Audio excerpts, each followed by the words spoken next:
이사야는 1장부터 이제 그 66권이지만 이 66장에 걸치지만 중간에 이제 이사야는 1 이사야, 제2 이사야, 제3 이사야라고 나누어집니다.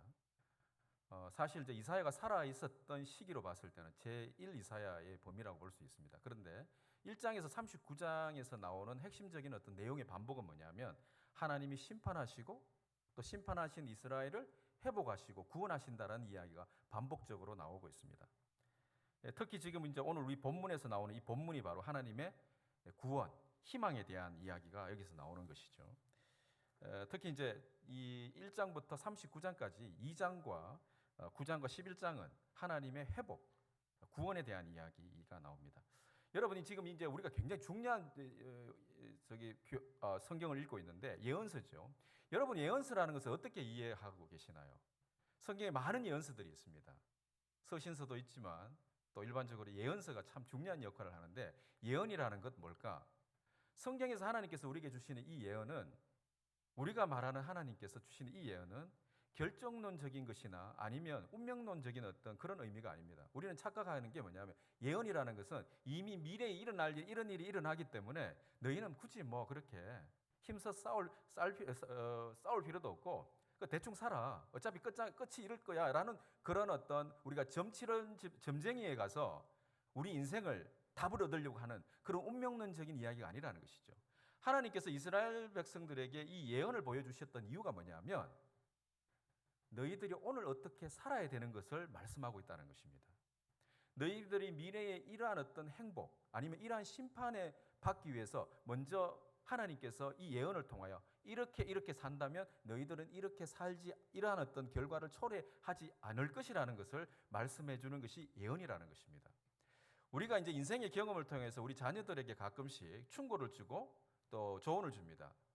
왜냐하면 우리 경험을 통해서 너가 만약에 이렇게 하면 좋은 결과가 나오지 않을 거야라고 이렇게 이야기하지 않습니까? 그런데 너가 만약 이렇게 한다면 이런 좋은 결과가 나올 것 같아라고 우리가 예상을 하는 것과 같이 전지전능하신 하나님, 우리의 모든 것을 다 알고 계신 하나님께서 왜 우리에게 예언을 보여주셨을까요? 너 인생 여기서 끝나는 거야. 너는 이렇기 때문에 이렇게 살 필요 없으라고 하는 것이 아니라 이 예언을 주신 이유는 너가 만약에 이러한 심판을 받지 않기 위해서는 이스라엘 백성들아 너희가 이렇게 살아야 된단다라고 미리 우리에게 오늘 어떻게 살 것인지를 보여주신다라는 것이죠. 그래서 여러분 오늘 이 이사야의 이 예언은 이사야가 있었던 그때의 과거의 이야기로 끝나는 것이 아니라 오늘 이 이사야의 말씀을 통하여 오늘날 현재로 살아가는 하나님께서 나에게 무슨 말씀을 주시는지 그것을 깨달아야 된다는 것이죠. 그래서 어떻게 보면 이 성경에 나와 있는 이 예언서, 말씀들은 결코 죽은 말씀이 아니라는 것입니다. 이 이사야에게 주시는 이사야에 했던 말씀은 오늘날 우리에게 지금 현재 적용되는 말씀인 거죠. 그래서 하나님 말씀은 살았고 운동력 있다라고 이야기하는 이유는 뭐냐면 하나님의 말씀은 과거의 말씀이 아니라 현존하는 말씀이다라는 것입니다. 그래서 오늘 이사야의 예언을 통하여 오늘 우리에게 주신 하나님의 그 비전과 우리가 오늘날 우리가 어떻게 살아가야 될지를 한번 조명해 보는 시간을 가졌으면 좋겠습니다. 특히 오늘 본문에는 이 스불론이라든지 납달리라는 지역이 형성되어 있는 것을 이야기가 시작됩니다. 이 지역을 통해서 하나님께서 어떻게 회복할 것인가에 대한 예언을 지금 보여주시고 계시는데 오늘 한번 지도를 잠시 한번 보시겠습니다. 지금 현재 지도를 보면 오늘 이 본문을 읽을 때에 특별히 두 지역이 나옵니다. 어디였나요? 스불론과 납달리라는 지역입니다. 여러분 스불론이라는 것은 스불론 지파를 말하는 것이고 납달리 지파 그러니까 레아의 6째 아들이 스불론이었고 라헬의 여종의 빌라에서 태어난 아들이 납달리였습니다. 이 두 지파들이 살았던 곳 지역을 말하는 것이죠. 그런데 오늘 이 지파들이 살았던 이 납달리와 스불론을 예를 들었던 이유가 뭘까라는 생각을 해볼 필요가 있습니다. 왜냐하면 이 두 지역의 예를 들으셨던 이유가 굉장히 그들이 받는 고통과 고난이 그들이 살고 있는 그 지역의 현재에 살고 있는 지리적인 위치하고 굉장히 연관성이 있음을 봅니다. 오늘 특별히 3가지를 예를 듭니다. 이들이 받았던 고통과 고난이 뭐냐면 무시당하는 거, 또 어둠이 있다라는 거, 그리고 억압을 당하는 이 3가지 형태가 오늘 본문에서 보이고 있습니다. 특별히 여러분 스불론 지파와 납달리 지파는 여러분 잘 아시는 여러분 그 보면 모세가 이 저주의 산과 축복의 산을 예를 보이지 않습니까? 하나는 에발산이 저주의 산이었고 그리심산이 축복의 산이었습니다. 그런데 이 루벤과 함께 저주의 산에 섰던 두 지파가 있는데 바로 오늘 여러분이 보는 스불론 지파와 이 납달리 지파가 이 저주의 산에 위치했던 지파들이었습니다. 자, 이 그림들을 보시면 이들이 지역적으로 굉장히 고통을 받을 수 없는 지역에 살고 있었습니다. 어떤 지파냐면 보시면 그들은 북쪽에 살았습니다. 북쪽에 이들이 이 북쪽 지역에 그들이 가장 공격받을 수 있는 적군들이 외적들, 이방 민족들이 살았죠. 그게 어디입니까? 아람입니다. 그런데 아람 너머에는 어떤 나라가 있었느냐 하면 그 당시에 아시리아, 그 다음 이후에는 바빌론이 이제 형성한 것이죠. 그러니까 지역적 특성으로 봤을 때 이 나라는 굉장히 지역적으로 멸시를 당하고 무시를 당할 수밖에 없는 위치에 섰던 것입니다. 우리 본문을 한번 다시 읽어보겠습니다. 이사야 9장 1절 말씀입니다. 우리 같이 한번 보겠습니다. 이사야 9장 1절 말씀 넘어가서 우리 본문을 보겠습니다. 전에 고통받던 자들에게는 흑암이 없으리로다. 옛적에는 여호와께서 스불론 땅에 납달리 땅이 멸시를 당하게 하셨더니 이 지역은 어떻게 보면 위치적으로 굉장히 멸시를 당하는 지역이었습니다. 이방 나라로부터 쉽게 침략을 받고 노략을 당한다라는 것이죠. 아까 제가 말씀드렸던 아람이라는 나라와 아시리아 나라, 이 바벨론 나라로부터 늘 시시때때로 공격을 받고 또 하물며 남유다에 있는 유대 민족으로부터 자기 같은 동족임에도 불구하고 이 지역 사람들은 무시를 당하고 멸시를 당했습니다. 왜 그럴까요? 위치적으로 참 멸시를 당할 수밖에 없는 위치였습니다. 우리가 한번 생각해 보십시오. 전쟁이 일어나게 되면 어디가 가장 위험을 당합니까? 국경선이죠. 바로 이 스불론 지파와 납달리 지파 위치 자체가 국경선과 접해 있었고 또 주위의 그 이방 민족들, 아주 악하다는 그 민족들, 아시리아와 바벨론이 그 주위의 나라가 형성되어 있었습니다. 그래서 전쟁이 일어나고 노략을 당하면 가장 공격을 받는 곳이 바로 이 지역이었다라는 것이죠. 무시를 당했습니다. 그런데 우리의 삶은 어떻습니까? 우리의 인생이 전투와 같은 가장 인생의 이 전투와 같은 삶을 살아가고 있습니다. 그러다 보면 우리도 사람들로부터 멸시를 당하고 무시를 당하죠. 제가 어느 글에서 보니까 사람들이 무시를 당하는 두 가지 형태가 있답니다. 첫째가 체격이 작을 때, 두 번째가 너무 착할 때. 사람들이 왜소하고 작으면 사람들이 무시한대요. 그리고 너무 착해도 무시한답니다. 살다 보면 별게 다 무시하죠. 저도 무시를 받습니다. 안 그런가 한데 저도 무시를 받습니다. 여러분 한번 생각해 보십시오. 자녀들에게도 무시를 받을 때가 있습니다. 나는 내 자녀를 키우면서 혹시 여러분들 무시당한 적 없습니까? 저도 무시당합니다. 요즘은 아이들이 나를 가르치려고 합니다. 옛날엔 내가 가르치려고 했는데 요즘은 아이들이 나를 가르치려고 하죠. 내가 맞는 것 같은데 어떨 때는 내가 무시당합니다. 우리는 사람의 관계 속에서 무시를 당하고 멸시를 당합니다. 작다고 멸시를 당하고 없다고 멸시를 당하는 것이죠. 오늘 바로 서불론과 이 납달리 지역이 이렇습니다.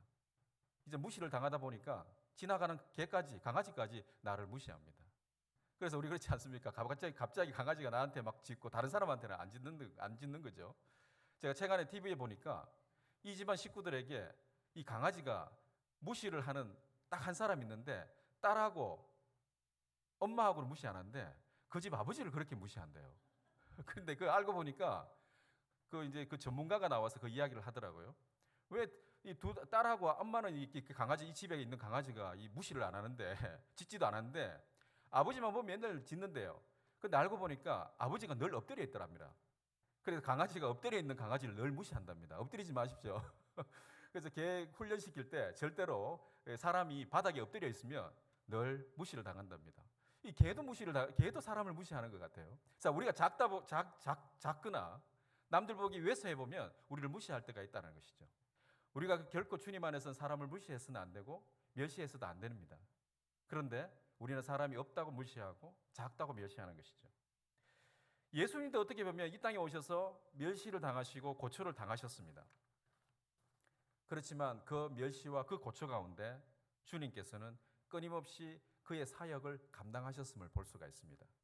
분명 하나님께서는 우리에게 당하는 여러 가지 멸시나 무시들 분명히 하나님께 우리에게 맡긴다면 우리를 채워주시고 우리를 회복시켜 주실 것을 믿습니다.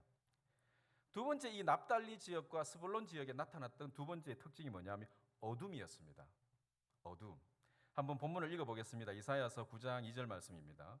시작. 흑암에 행하던 백성이 그 빛을 보고 사망의 그늘진 땅에 거주하던 자에게 빛이 비치도다. 이들이 빛이 비치기 전에 어디에서 행했다 그랬습니까? 흑암에 행했다. 흑암에. 이 흑암이라는 것은 깊은 어둠을 말합니다. 캄캄하게 아무것도 보이지 않는다라는 것이죠. 이때 당시 한번 생각해 보십시오. 이사야가 사명을 받았을 때에 우시아가 죽었습니다. 그런데 이스라엘이라는 이 남유다, 이 북이스라엘이 굉장히 부강하고 너무나 강한 나라였습니다. 그러나 그 안에 공의가 없고 정의가 없고 가난한 자는 끊임없이 가난하고 강한 사람은 끊임없이 강했던 그 시대를 살았다는 것이죠. 그래서 하나님께서 이사야를 통하여 그때 당시 북이스라엘과 남유다를 심판하시겠다고 말씀하시지 않습니까? 아마 그때 당시 백성들은 삶이 어두웠을 겁니다. 그러나 그 당시에 그대 위정자들은 뭐가 어두웠을까요? 영적으로 내적으로 어두웠다는 것이죠. 백성들이 어떻게 살아가는지도 모르고 자기 입만 채우면 자기 욕심만 채우면 모든 것이 다 된다라고 생각했던 것 같습니다. 그런데 오늘날도 마찬가지입니다. 그때 당시 이사야가 보기에는 영적으로 어두운 그 당시에 민족의 그들의 그 지도자, 정치 지도자나 종교 지도자들이 방향을 잃었다는 것이죠. 어둠이 가지고 있는 특징이 뭘까? 이게 바로 방향성을 잃어버리는 것입니다. 방향을 잃어버린 것이죠. 여러분 캄캄한 곳에 여러분이 가면 내가 어디로 가야 될지 방향을 잃어버린다는 것입니다. 이때 이 스불론과 납달리 지역, 어떻게 보면 스불론과 납달리 지역은 이스라엘과 북이스라엘과 남유다를 전체적으로 대표하는 대표성을 띠고 있습니다. 꼭 그 지역뿐만 아니라. 왜냐하면 그때 국제 정세는 어떻게 변하고 있었느냐 하면 아시리아가 일어나고 있고 그 위에 바벨론이 일어납니다. 이런 어떤 무시무시한 어떤 그 정치적으로 역학적 관계 속에서 있던 이 남유다와 북이스라엘, 이사야는 언제 이 나라가 멸망할지 두려운 가운데 있었는 것이죠. 그래서 그들에게 하나님의 메시지를 던지고 있습니다. 공의와 정의를 행하라고 하시는 것이죠. 그러나 하나님께서 너희들을 심판하시겠지만 회복하실 것을 끊임없이 반복하고 있다는 것입니다. 오늘 우리의 삶을 한번 보십시오. 우리의 삶을 혹시 영적으로 어두워 있지는 않습니까? 너무나 힘들고 내 상황이 방향성을 혹시 잃어버리지 않았는지, 이 어둠이 우리에게 있게 될 때 무엇이 문제냐면 분별할 수 없다라는 것입니다. 영적으로 우리가 어둡게 되면 분별할 수가 없습니다. 로마서 12장 2절 말씀에 이런 말씀이 있습니다. 너희는 이 세대를 본받지 말고 오직 마음을 새롭게 함으로 변화를 받아 하나님의 선하시고 기뻐하시고 온전한 뜻이 무엇인지 분별하도록 하라. 아멘. 오늘 우리가 참 어두운 시대를 살아가고 있습니다. 내적으로 영적으로 어두워가고 있다는 것이죠. 그러니 하나님의 말씀을 분별할 수 있는 그런 영적인 분별력이 우리에게 없다는 것입니다. 과연 이 어둠은 어떻게 회복될 수 있을까요? 그 답을 오늘 본문에서 분명히 말씀하십니다. 그리고 어떻게 보면 예수님도 어두운 삶을 살으셨습니다. 이 땅에 오셨을 때 빛으로 오신 예수님께서 그 어둠들이 그 빛이 왔지만 그 세상이 하나님의 아들이라는 사실을 보지 못했지 않습니까? 에덴 동산을 한번 생각해 보십시오. 아담과 하와가 있었던 그 에덴 동산은 너무나 아름답고 빛이 있었던 곳입니다. 그러나 그곳은 죄를 범하고 타락하게 됩니다. 영적으로 어두워졌던 곳이죠. 그러나 예수님이 기도하러 올라가셨던 그곳 겟세마네 동산과 한번 비교해 보십시오. 겟세마네 동산에 그곳은 어떤 곳이었습니까? 예수님이 가신 그곳은 어떻게 보면 더 어둠이었습니다. 하지만 그곳에서 이런 기도를 합니다. 이 잔을 옮겨달라고 간절하게 기도했던 하나님, 예수님. 그러나 내 뜻대로 마옵시고 아버지 뜻대로 하옵소서라고 예수님께서는 기도하셨다는 것이죠. 예수님이 가장 그 시대의 어둠 가운데 오셔서 겟세마네 동산에서 기도하셨을 때에 그분이 기도했던 그 기도는 하나님의 뜻대로 하나님을 순종하겠다는 그 뜻 속에서 무엇을 발견하였습니까? 바로 빛을 발견하였다는 것이죠. 오늘 우리가 빛을 경험할 수 있는 것은 사람을 통하여 세상에 좋은 어떤 격언을 통하여 그 빛을 경험하는 것이 아니라 오직 예수 그리스도의 하나님, 예수 그리스도 입으로 나오는 하나님의 말씀이라는 것입니다. 또 그분께 우리가 순종할 때에 우리의 영적으로 어두워졌던 것들이 밝혀지고 볼 수 있다는 것이죠. 세 번째로 우리가 볼 수 있는 것은 이 스불론과 납달리 지역은 굉장히 억압당한 곳이었습니다. 우리 같이 한번 이사야 9장 4절 말씀 한번 보겠습니다. 이는 그들이 무겁게 먼 멍에와라는 표현합니다. 한번 생각해 보십시오. 그들이 얼마나 멍에가 심했겠습니까? 무시를 당한 어떤 노략을 당한 순간이 아니라 이제는 적군들이 쳐들어와서 그들을 포로로 잡아갑니다. 그래서 가장 이 스불론과 납달리 지역이 이 적들과 맞닥뜨려져 있기 때문에 쉽게 그들이 포로로 끌려가고 그들이 노예로 당하기 쉬운 장소에 있었다는 것이죠. 그들은 쉼이 없었습니다. 자유가 없었습니다. 늘 노예와 속박 속에, 세상의 폭력 속에 그들이 억압당할 수밖에 없는 위치에 있었다는 것이죠. 오늘 우리 자신들을 한번 돌아보면 좋겠습니다. 어떻습니까? 우리에게도 이런 억압이 있습니다. 돈에 대한 억압, 내 건강에 대한 어떤 두려움, 이런 것들이 나를 억누르고 있는 것이죠. 우리가 어떻게 보면 이 스불론과 납달리 지역만, 납달리에 살던 이 지역의 사람들만 포로 생활을 한 것이 아니라 어떻게 보면 우리가 그리스도의 삶을 살지 않으면 우리도 억압당하고 우리도 거기에 포로가 되어 끌려간다는 것이죠. 영적인 멍에 가운데 있는지도 모릅니다. 우리가 직장 생활 가운데 사람과의 관계 속에서 한마디 말에 우리가 마음이 상해지고 억압당하고 포로될 때가 있습니다. 저 사람의 말에 상처가 받아서 내가 그 말에 넘어질 때가 얼마나 많습니까? 또 사람의 자녀들과의 관계 속에도 마찬가지입니다. 그런데 이런 억압과 이 억눌림을 어떻게 회복할 것인가? 예수님께서 이 땅에 오셔서 이렇게 말씀하셨습니다. 마태복음 11장 28절에서 29절 말씀은 예수님이 수고하고 무거운 짐진 자들아 다 내게로 오라. 내가 너희를 쉬게 하리라. 나는 마음이 온유하고 겸손하니 나의 멍에를 메고 내게 배우라. 그리하면 너희 마음이 쉼을 얻으리니 말씀하고 있습니다. 아마 이 스불론과 납달리 지역의 멍에는 어떤 멍에였습니까? 세상의 폭력으로부터 받는 멍에와 억압이었습니다. 그러나 예수님께서 이 땅에 오셔서 주시고자 했던 멍에, 바로 그분의 멍에였죠. 여러분 멍에 잘 아시죠? 이 소 2마리를 끌고 갈 때 이 목에다 걸치는 겁니다. 왜냐하면 방향을 잘못 잃지 않기 위해서.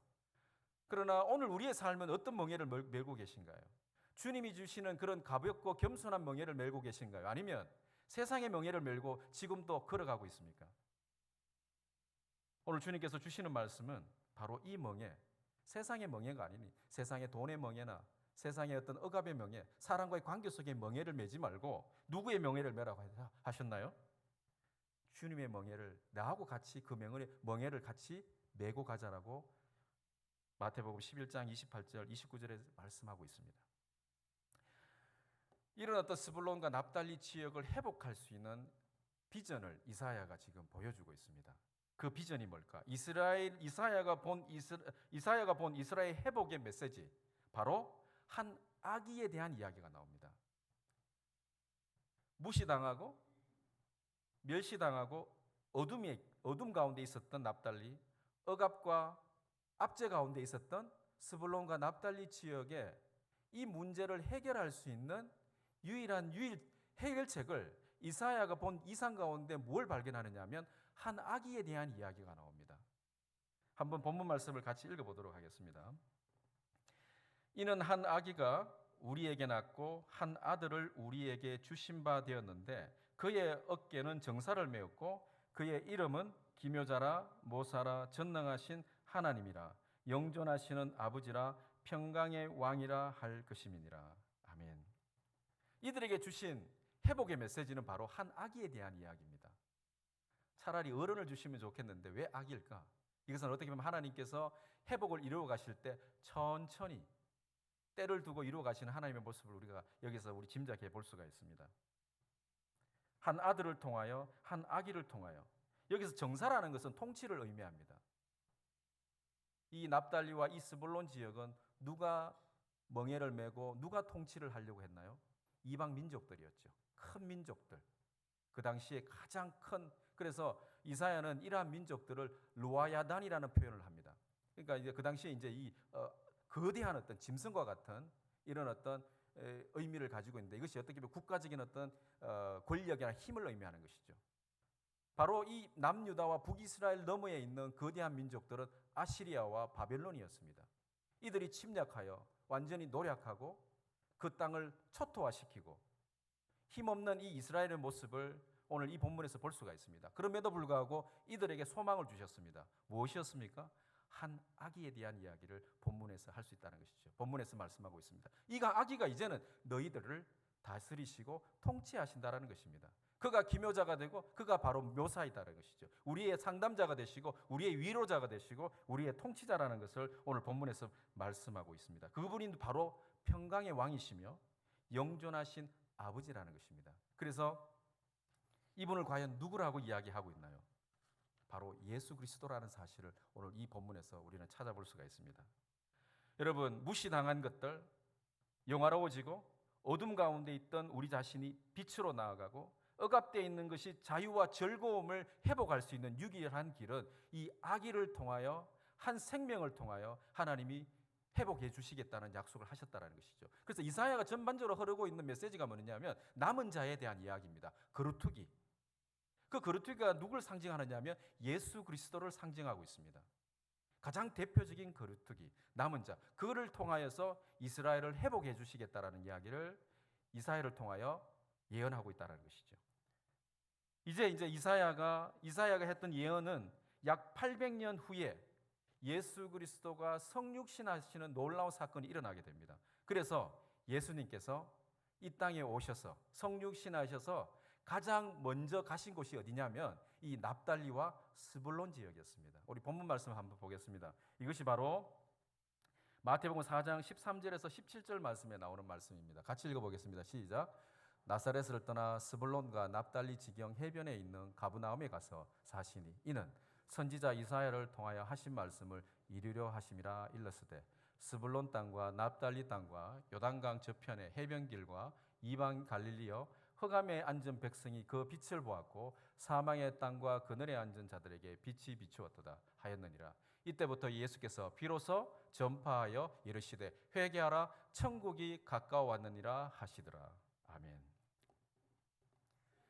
스불론과 납달리 지역에 있는 이 갈리 지역에서 예수님은 대단한 사역들을 이곳에서 많이 하셨습니다. 예수님의 복음의 중심지가 바로 이 지역이었습니다. 가장 핍박받고 가장 억울함을 당하고 가장 멸시를 당했던 이곳에서 당신의 복음을 첫 시작을 했다는 것은 우리에게 주는 굉장히 영적인 의미가 있다는 것이죠. 그리고 이곳에서 12제자를 부르셨습니다. 또 갈릴리에 놀라운 사건이 하나 있었습니다. 어떤 사건이었습니까? 많은 기적을 행하시고 이적을 행하셨습니다. 한 번은 예수님께서 바다 위로 걸어오셨습니다. 그런데 제자들이 이 갈릴리 바다를 걸어오실 때 제자들이 어땠습니까? 두려워 떨고 있었을 때 그때 예수님이 하신 말씀, 내니 두려워 말라라고 말씀하시죠. 그 내니라는 것은 이 헬라어로 에미에고라는 뜻입니다. 내니, I am이라는 뜻입니다. I am, 나다라는 것이죠. 이것을 어디에 표현하셨나요? 모세에게 이 말씀을 하셨습니다. 모세가 이 떨기나무에서 불꽃이 막 이럴 때 그가 그 호렙산에 올라갑니다. 그래서 하나님께서 모세에게 사명을 주시지 않습니까? 그때 모세가 묻습니다. 사람들이 당신이 누구라고 하면 내가 어떻게 대답하오리까 할 때 하나님께서 어떤 말씀을 하셨나요? I am who I am. 나는 나다. 나는 나다라는 것이죠. 모세 가운데 임하셔서 나는 나다라고 하신, 즉 스스로 있는 존재다라고 말씀하신 하나님께서, 그 여호와 하나님께서 성육신하셔서 이 제자들에게 나타나셔서 내니라고 이야기하고 있다는 것입니다. 이것이 헬레아어로 뭐냐면 I am who I am입니다. 지금도 과거에도 역사하셨고 이사야 때도 역사하셨고 이 땅에 오셔서 제자들에게도 역사하신 그 역사하심을 오늘 이 본문에서 우리가 볼 수가 있는 것이죠. 그래서 예수님께서 이 스불론 지역으로부터 이제 회개하라 천국이 가까운 일이라고 복음을 전하셨다는 사실을 볼 수가 있었습니다.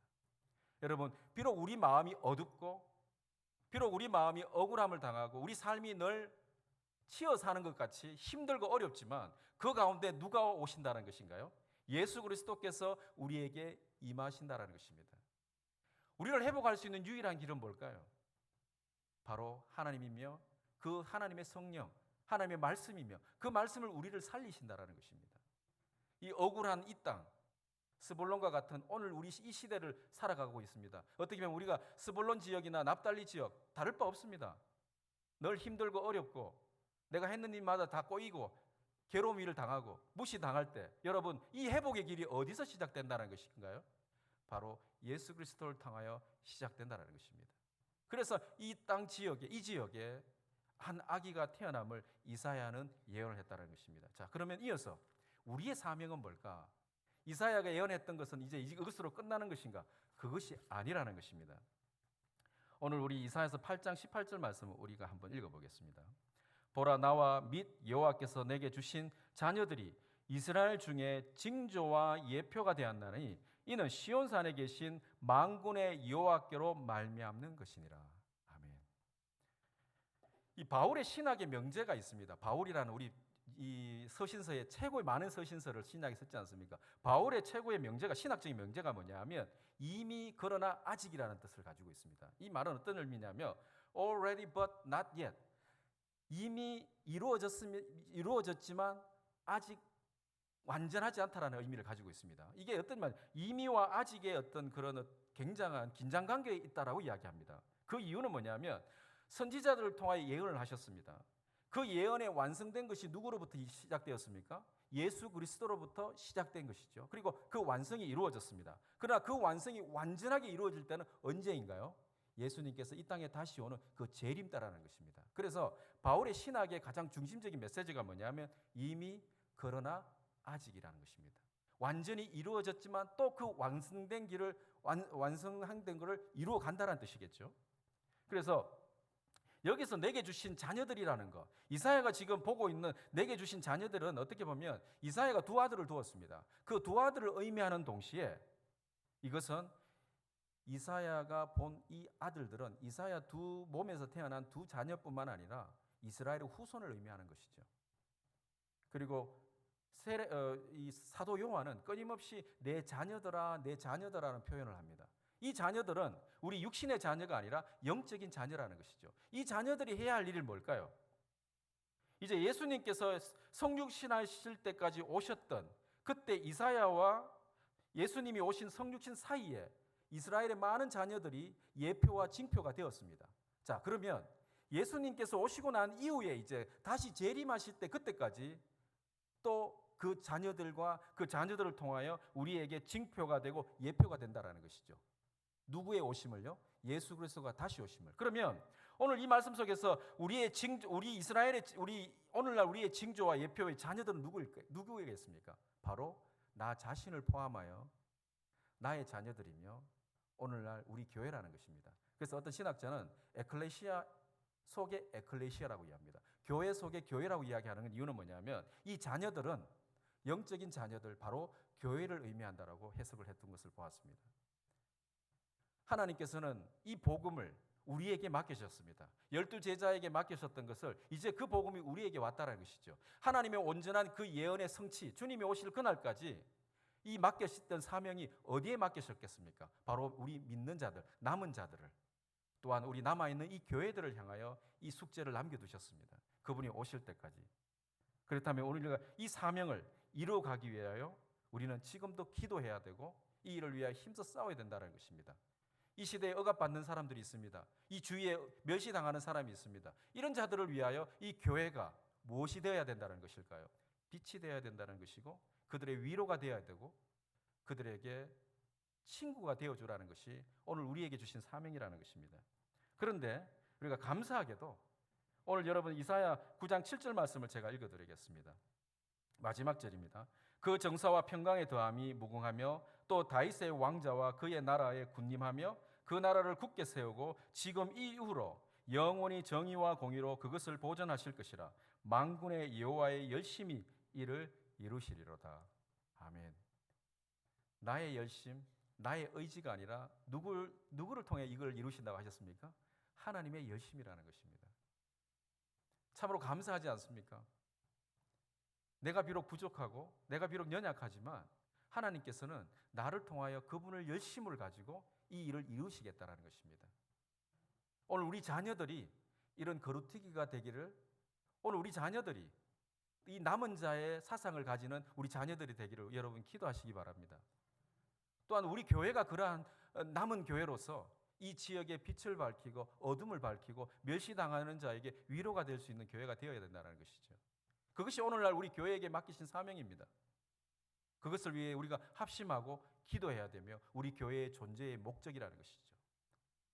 오늘 이 말씀을 통하여 우리가 생각해 봐야 될 것은 하나님께서 이사야를 통하여 예언하신 그 예언이 끝이 난 것이 아니라 성육신하신 예수 그리스도, 이 땅에 오신 예수께서 육화하셔서 그것을 완전히 이루셨지만 또한 그것을 이루어 가고 계심을 볼 수가 있는데, 그것은 우리에게 맡겨진 사명이라는 것이죠. 그러나 우리 힘으로 하는 것이 아니라 하나님의 열심 때문에 그 일을 이루시겠다라는 것을 오늘 본문을 통하여 우리에게 주시는 말씀을 명심하시고 오늘 이 말씀대로 살아가는 우리 성도님 되시기를 주님의 이름으로 축원합니다.